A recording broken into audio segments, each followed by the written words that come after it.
एक बेसहारा, लावारिस और अनजान के रूप में हुई एक राष्ट्रवादी नारी की मौत का दर्दनाक सच जानकर आपके रोंगटे खड़े हो जाएंगे। यह ऐसी औरत की सच्ची कहानी है जिसे देशद्रोह के जुर्म में काला पानी की सजा मिली, जहां उसको लोहे की बेड़ियों में रखा गया, परंतु जब देश आज़ाद हुआ तो हमारे देश में उसे कोई सम्मान नहीं मिला।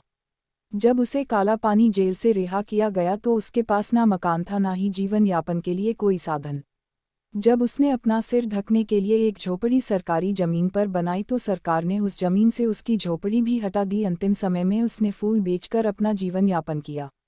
जिस औरत के बारे में मैं आप लोगों को बता रही हूँ, इसका नाम नीरा आर्य था, जिनका जन्म 5 मार्च 1902 को उत्तर प्रदेश के राज्य बागपत में हुआ था। यह बहुत ही अमीर घराने से थी। इनके पिता बहुत बड़े व्यापारी थे। जिन दिनों नीरा आर्य पढ़ाई के लिए कोलकाता गई थी, उन दिनों सुभाष चंद्र बोस देश की आज़ादी के लिए सक्रिय थे।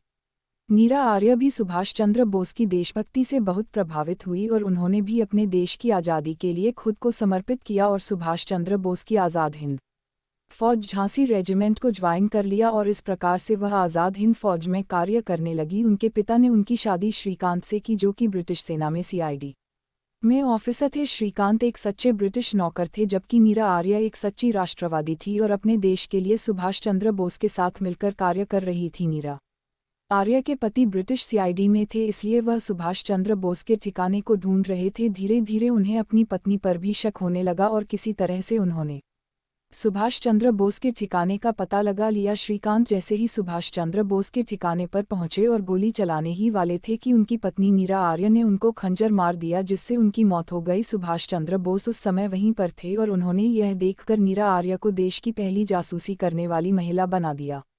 एक समय ऐसा भी आया जब आयन को आत्मसमर्पण करना पड़ा, इसलिए ईना के सदस्यों पर एक मुकदमा नवंबर 1945 से मई 1946 तक चला, जिसमें नीरा आर्य को छोड़कर सभी कैदियों को रिहा कर दिया गया। क्योंकि नीरा आर्य पर अपने पति की हत्या का भी आरोप था, इसलिए उसे सेलूर जेल, अंडमान ले जाया गया, जहां उसे हर दिन प्रताड़ित किया जाता था।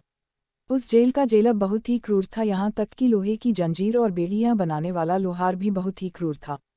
जब नीरा आर्य को जेल से रिहा करने के लिए आदेश आए तो उस समय नीरा आर्य लोहे की जंजीरों और बेड़ियों में जकड़ी हुई थी। इन जंजीर और बेड़ियों को हटाने के लिए जब वह लोहार आया तो उसने जानबूझकर बेड़ियां हटाने के बहाने उनके पैरों को हथौड़े से 2 या 3 बार जानबूझकर मारा।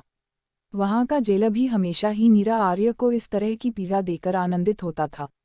काला पानी जेल में नीरा आर्य से बहुत ही क्रूरतापूर्ण व्यवहार किया गया, जिन्हें एक सामान्य व्यक्ति बर्दाश्त नहीं कर सकता।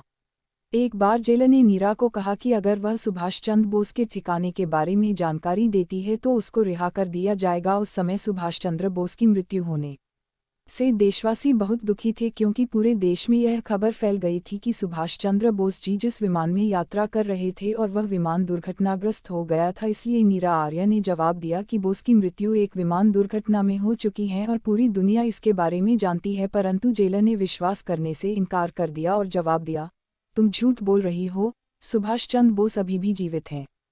तब नीरा आर्य ने कहा, हाँ, वो जिंदा हैं, वो मेरे दिल में रहते हैं। यह सुनकर जेलर को बहुत गुस्सा आया और उसने गुस्से में आकर नीरा आर्य को पकड़ा और उसके कपड़े फाड़ते हुए कहा, फिर हम सुभाष चंद्र बोस को तुम्हारे दिल से निकाल देंगे। जेलर बहुत गुस्से में था और उसने लोहार को उनकी छाती काटने का आदेश दे दिया। लोहार जैसे कि इसी इंतजार में था, उसने तुरंत ब्रेस्ट रिपर लिया और उसके दाहिने शरीर के हिस्से को कुचलने लगा। बर्बरता यही नहीं रुकी, जेलर ने उनकी गर्दन पकड़ ली और कहा कि मैं आपके दोनों हिस्सों को उनके स्थान से अलग कर दूंगा। उन्होंने आगे बर्बर मुस्कान के साथ कहा, गनीमत है ये ब्रेस्ट रिपर गर्म नहीं हुआ है, वरना आपके ब्रेस्ट पहले ही कट चुके होते। नीरा आर्य ने अपने जीवन के अंतिम दिन फूल बेचने में बिताए और वह फलकनुमा भाग्यनगरम में एक छोटी सी झोपड़ी में रहती थी।